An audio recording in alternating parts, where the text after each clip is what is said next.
Alright, so what have we learned today? Well, building submarines is great, but building toxic traps are, not as great.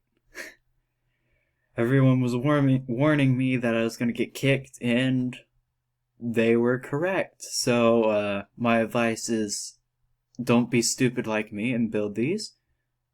And if you do decide to, don't make videos of you actually building this stuff.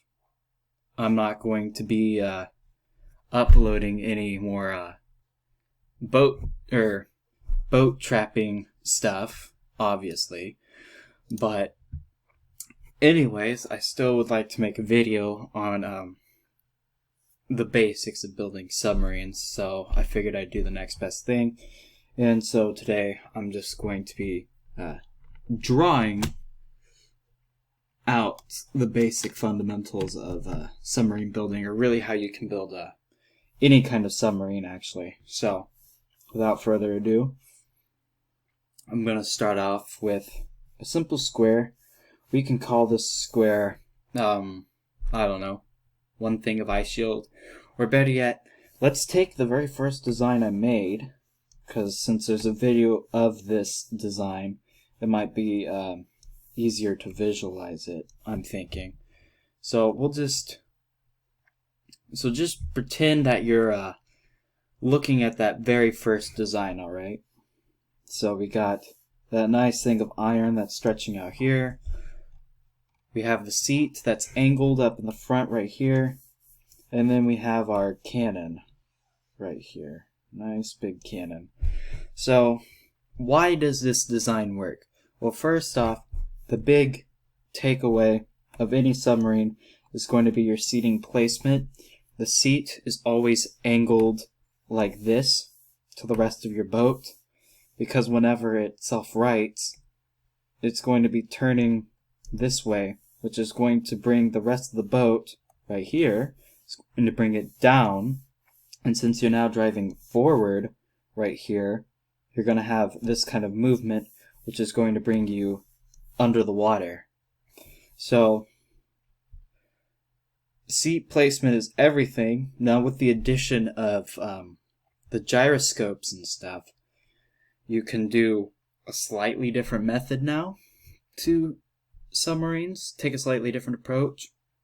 I wouldn't recommend this too much, but with the gyroscopes, since they naturally self-right, you can't dive them. But if you take your boat again, and you stick your gyroscope, so we'll pretend that this right here is a gyroscope. If we put another block, like let's say a balloon, little balloon here, that's really awful looking, but either a balloon or that new red floating block. And if you don't know what I'm talking about, don't worry about it.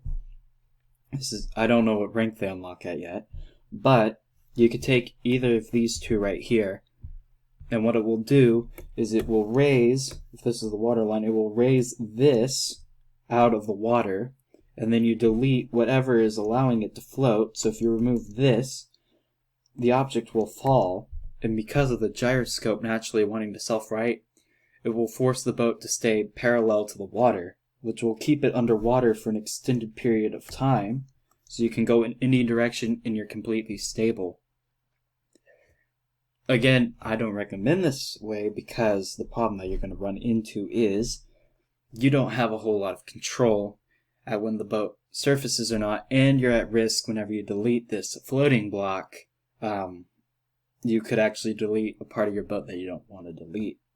So definitely keep that in mind. Now, that's not going to do anything. Let me make that a bigger eraser. That's smaller. I said bigger. Or you know what? What if I just take the paint bucket and just get white and then just...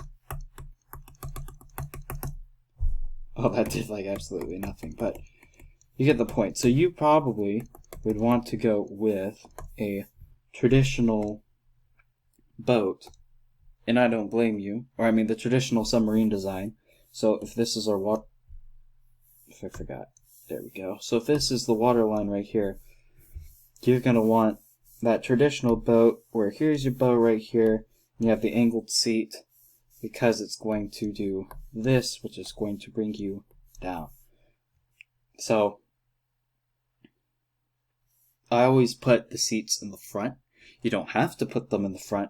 You could do this as well. So if you want to have this area, the front right here, you angle the seat like this, because whenever it self-rights here, it points the front down.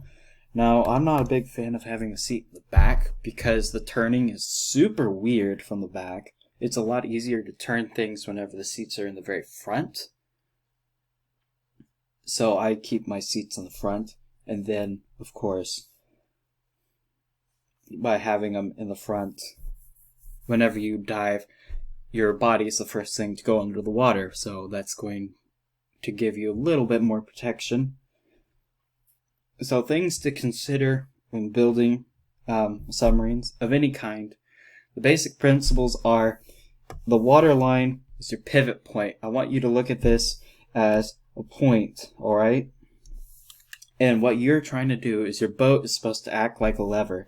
You want to be pivoting around this point right here. So imagine your seat is connected to this point on the water, and that your boat is going to pivot around this thing, because that's essentially what we're doing. And while we are pivoting, this is our axes right here. So let's say we're looking at the water right here. So here's our boat right here, right? Just going to make it again. So here's our boat. Here's this axis. And we want to, get underneath here. But while we're underwater, we also have another axis acting on us right here. So we have the axis that's allowing us to go down, but we also have another axis that's right here.